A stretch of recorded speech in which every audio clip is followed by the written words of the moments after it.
Hi, I'm Rahel Philipose and you are listening to Three Things, the Indian Express News Show.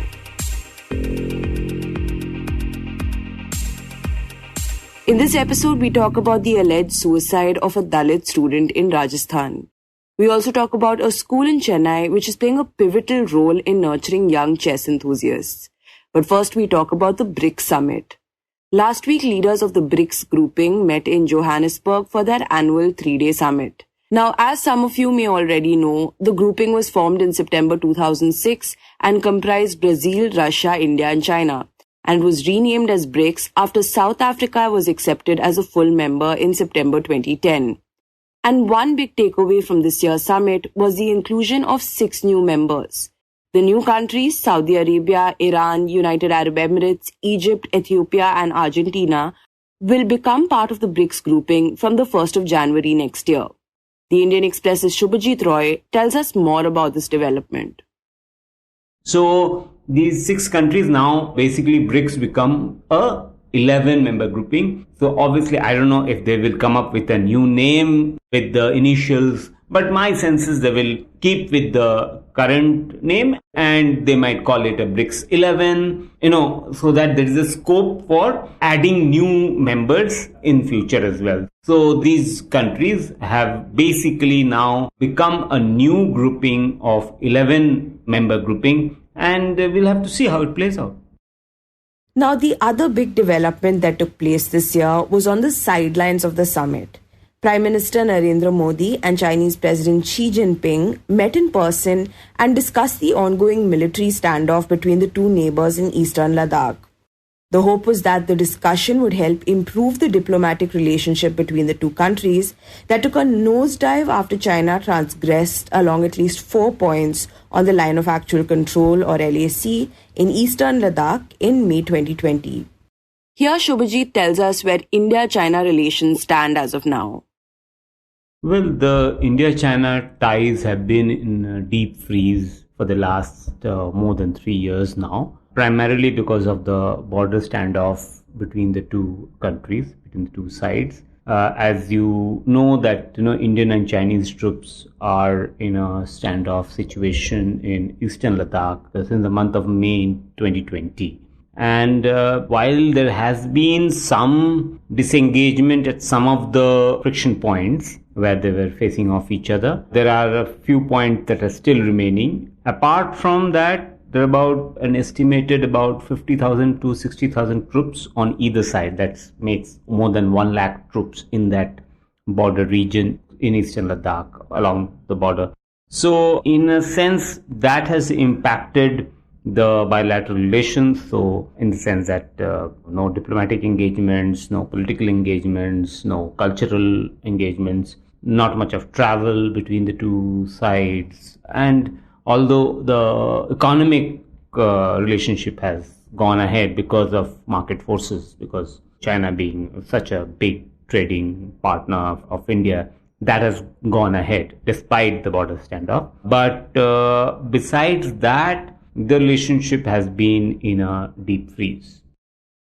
Now, after their meeting, India said that Prime Minister Modi and Xi Jinping had agreed on expediting disengagement efforts along the LAC. But Beijing provided a different account of the meeting as it did not mention any of the agreed outcomes. In this segment, we talked to Shubhajit about the meeting between the two leaders and its implications. So Shubhajit, in the run-up to the BRICS summit, the big focus was on whether Prime Minister Modi and Xi would actually end up meeting. Why was this such a big deal? Yeah, so just to put it in context, after Prime Minister Modi assumed office, President Xi was already the president of China. Between 2014 and 2019, the two leaders met 18 times. Essentially, that meant that they were meeting at every opportunity, either bilaterally or on the sidelines of the multilateral summit, say a G20 or a Shanghai Cooperation Organization summit or a BRICS summit, all of that. But after 2020, after the standoff started, there were no meetings at all between the two leaders. So that was a reflection of how bad the relationship was. So there was an opportunity in Uzbekistan in September last year when the two leaders were present for the Shanghai Cooperation Organization summit. If you remember, that was a famous summit where Modi told Putin in a bilateral meeting, this is not the era of war. So in that particular summit, both Modi and Xi were present in Samarkand, but they didn't meet. So there was no meetings till November last year in Bali, when the two leaders were present and they had a brief conversation. So from that perspective, because there had been so few meetings, and it's expected that when the relationship has nosedived like this, a leader level meeting holds the potential or the prospect of a breakthrough or of a thaw. So that's why this meeting was so closely watched, was being closely watched. And that's the reason it was a big deal to even have a conversation on the sidelines of BRICS summit. Right. And after this latest meeting, did we witness that breakthrough that we were hoping for? Yeah. So essentially, it's right now, to put it simply in one word, it's complicated. So if the status relationship of India and China is to be said in one word, basically that's how I would put it. Because the Indian side on Thursday, when they described the meeting, they said that, the two leaders agreed that they will direct the officials to speed up the disengagement process on the ground. But on Friday, early Friday, in fact, VRs, China issued a statement where they did not mention anything about any such agreement. In fact, they talked about the fact that the two sides should handle the issue properly and that bilateral relations should not be impacted, which has been their template or the stock line so far, that the border standoff or the border issue should not impact bilateral relations. Whereas India always believes that the border issue has impacted bilateral relations. So unless the border issue is resolved, bilateral relations cannot be taken forward. There cannot be business as usual, if I can say that. So right now we are in a situation where the two sides have completely different interpretation of the same meeting. And so therefore it is complicated. It was seen to be a breakthrough. That's how at least the Indian side sort of projected it. But right now, after the Chinese statement, it seems it is not so. But it's too early to say. In the past, we have seen that when disengagements have taken place, only after the disengagement has been carried out, the governments have put out information in terms of statements and visuals that, okay, troops have moved back or tanks have moved back. This happened during Doklam. This happened in the last 3 years as well, when there was disengagement in different points, and the Pangong Tso Lake or other points as well. So I think right now it's sort of unclear whether there has been a breakthrough or not. Right, so clearly there seems to be a major gap where China's version of the meeting doesn't quite align with India's version. Now, as we understand, there was also some controversy surrounding who initiated the discussion and the manner in which it happened, right? Yeah, so, after the Chinese Foreign Ministry issued a statement saying that the two leaders talked and they had a candid exchange of views, they also said that the conversation took place at the request of Prime Minister Modi. Now, the Indian side, after this particular statement came out, essentially clarified that, what had happened was the Chinese side had requested for a formal bilateral meeting between the two leaders.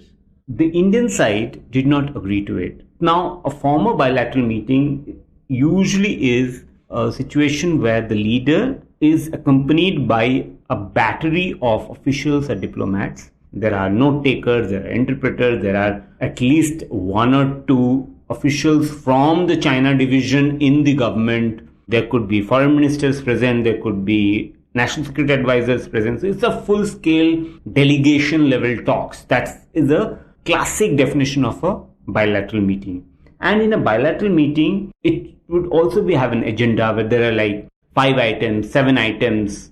So when I say items, essentially issues that will be talked about. That's how bilateral meeting. India didn't want that. So India asked for an informal meeting.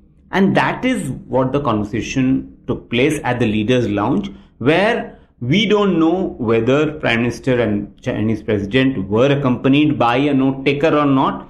Most likely they were, but we can't say right now. Right. But could you tell us why wasn't India keen on a proper full-scale bilateral meeting? Yeah, so Indian side wanted obviously to address only the border issue and not anything else. Therefore, they did not possibly agree for a full-scale bilateral meeting where there could have been border could have been discussed, visas could have been discussed, Chinese investments could have been discussed, China could have raised some other issues. So, there were like 15 things between two neighbors, two countries that could have been discussed. But India wanted that only the border issue should be discussed. So therefore, they only wanted an informal meeting. And as we understand from the Indian government's statement, which was put out by the Foreign Secretary, that the Prime Minister highlighted the concerns regarding the situation on the India-China border because of the unresolved issues. And then the two leaders agreed to direct the officials to expedite disengagement. So essentially speed up disengagement and resolve the issues. So that is what is the framing. So that's why there is right now a different interpretation, but this is the timeline that I am given to understand right now after speaking to both the Chinese officials and the Indian officials, that is how it has played out. So in a sense that, it is all semantics, but essentially what and how the two countries and two leaders want to talk about is their prerogative. And the Indian side chose to take it up in a limited, in an unstructured, informal format, which suited India's interests.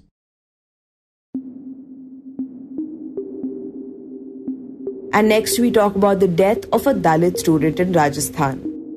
Last week, the lifeless body of Sachin Kuldeep, a 15-year-old student, was discovered at the Jawahar Navodaya Vidyalaya in Pauta, a municipality which is about 2 hours away from the state capital, Jaipur.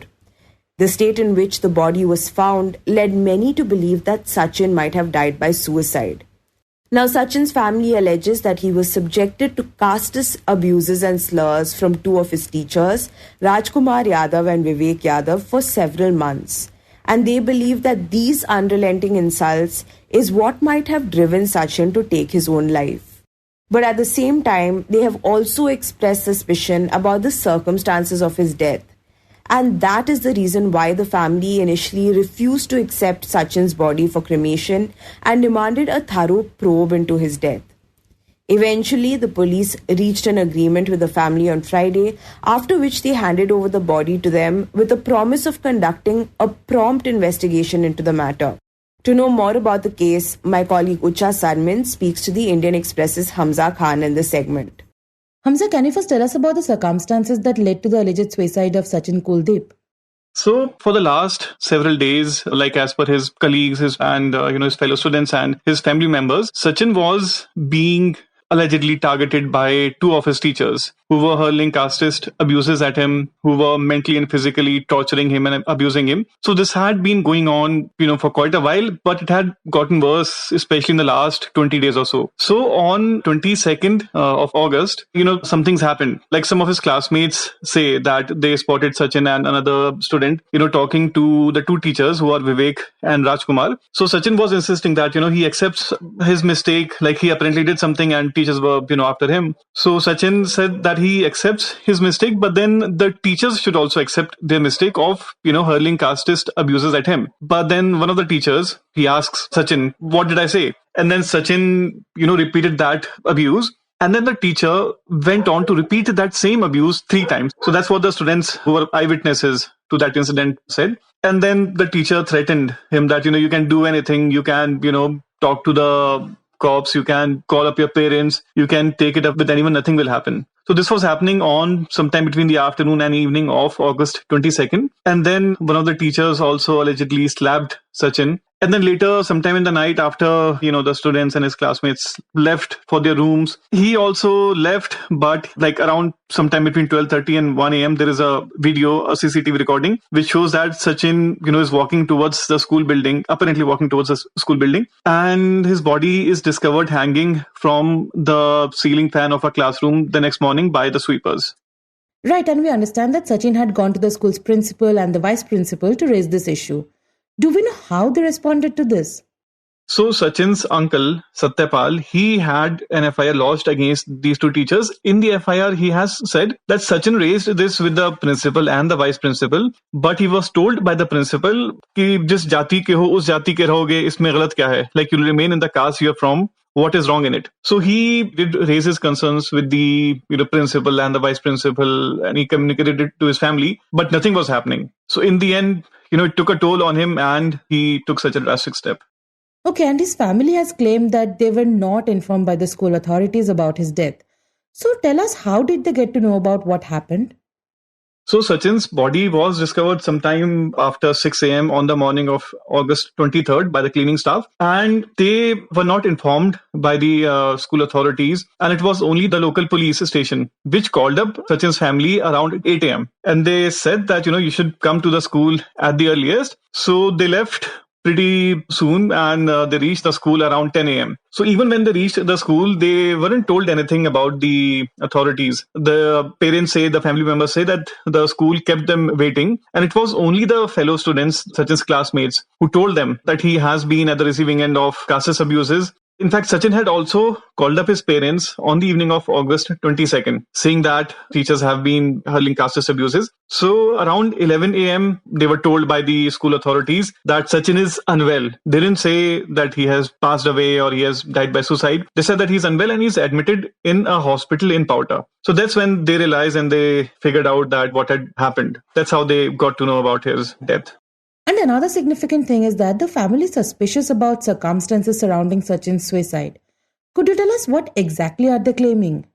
So a major reason is the condition in which Sachin's body was found. So his legs were touching the floor. And in fact, the family says that, of course, there are photos and videos of his body, available online as well and shared by his family, which show his feet touching the ground and in fact bent at an angle of 30 degrees. So they're saying it doesn't make a lot of sense that, his feet are touching the ground properly and, it's almost bent. How can he have died by, hanging? So they suspect foul play, saying that maybe the teachers got agitated and probably hanged him. So, of course, that's all, it's premature to reach a conclusion at this point. But they suspect that maybe there might be some foul play because of the circumstances in which his body was found. Right, and you have written that the family refused to accept Sachin's body for cremation. Is that because of this very suspicion? Yeah, see, that was not the only reason. Of course, it was a major reason, but another major reason was the caste abuses. He was at the receiving end of caste abuses and he was being mentally and physically, abused by his teachers. So all of that being put together was the reason why the family initially refused to accept his body and, sat on a protest. And they had several demands, of course, including the arrest of the accused teachers and compensation for the family, a job for a kin, and a post-mortem by a proper board, and so on. So eventually the district administration, said that, we'll compensate you as per the provisions of the SC/ST Act. And the school will also try and accommodate a Sachin's family member for a contractual job in the school. And Hamza, tell us about the kind of action the police have taken so far in this case.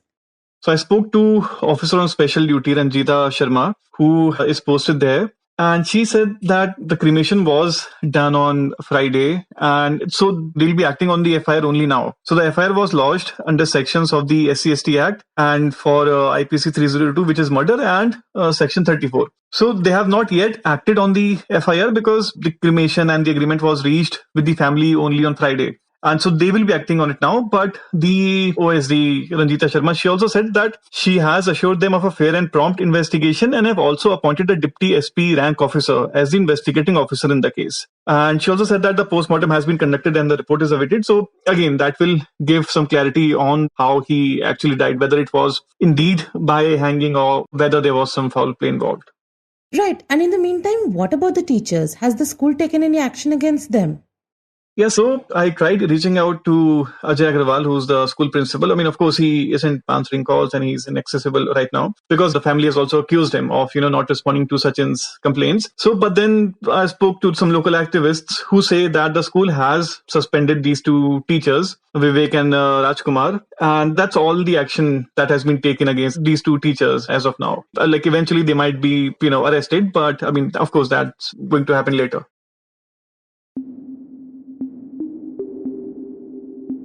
And in the end, we talk about Velammal Vidyalaya, a school in Chennai that has been playing a pivotal role in nurturing young chess enthusiasts in the city.